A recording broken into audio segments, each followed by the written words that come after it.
ഒരു വാഴക്കഥയാട്ടോ. ഈ കഥയായിട്ട് കുറച്ച് ദിവസമായെങ്കിലും ഇപ്പോഴാണ് പോസ്റ്റ് ചെയ്യുന്നത്. ചില കാര്യങ്ങൾ നമ്മൾ പിന്നത്തേക്ക് മാറ്റി വയ്ക്കുമല്ലോ, അങ്ങനെ നീണ്ടുപോയ ഒരു കഥയാട്ടോ ഇത്.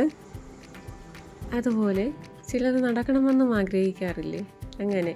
അപ്പോൾ തുടരാം. നാട്ടിൽ വച്ച് നടത്തിയ ശ്രമങ്ങളൊക്കെ പരാജയപ്പെട്ടപ്പോൾ ആ ശ്രമം അവിടെ ഉപേക്ഷിച്ച് ഫ്ലൈറ്റ് കയറിയതാണേ.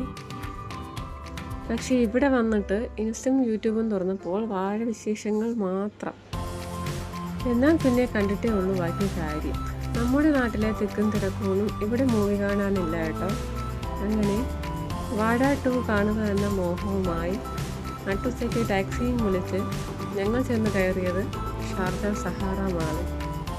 നിത്യേനയുള്ള നമ്മുടെ കാഴ്ചയിലില്ലാത്തത് കൊണ്ടാവാം ഒരു യാത്രയെന്ന് പറഞ്ഞിറങ്ങിയാൽ നമ്മൾ കാണുന്നതെല്ലാം നമുക്ക് മനോഹരമായി തന്നെ തോന്നുമല്ലേ. അങ്ങനെ ഞങ്ങൾ മാളെത്തി കേട്ടോ. ചെന്നിറങ്ങിയെടുത്ത് നിന്ന് ഇറങ്ങുന്ന സുജയനെ കണ്ട് കാര്യം അന്വേഷിച്ചപ്പോൾ മാളിലേക്കുള്ള പ്രവേശന കവാടത്തിൻ്റെ ദിക്ക് നോക്കുകയാണത്രേ.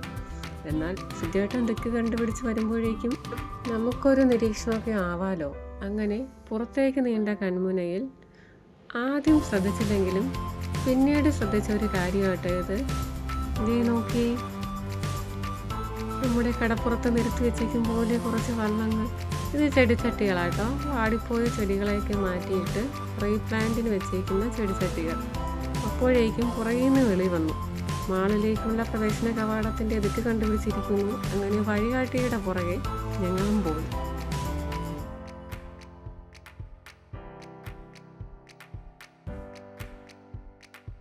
അങ്ങനെ മാളിനുള്ളിൽ കയറി കേട്ടോ. അപ്പോഴേക്കും സുജേട്ടൻ്റെ വക കമൻറ്റ്, ഇവിടെ ഓഫർ സെയിൽ നടക്കുകയാണ്, നമുക്ക് കയറി നോക്കാം. കേട്ട പാതി കേൾക്കാത്ത പാതി ഞങ്ങൾ ചാടി ഷോപ്പിൽ കയറി. അങ്ങനെ ഷോപ്പൊക്കെ കയറി ഇറങ്ങി നടന്ന് ചെറിയ രീതിയിലുള്ള ഒരു പർച്ചേസിങ്ങൊക്കെ നടത്തി ഞങ്ങൾ അവിടെ നിന്ന് ഇറങ്ങി കേട്ടോ.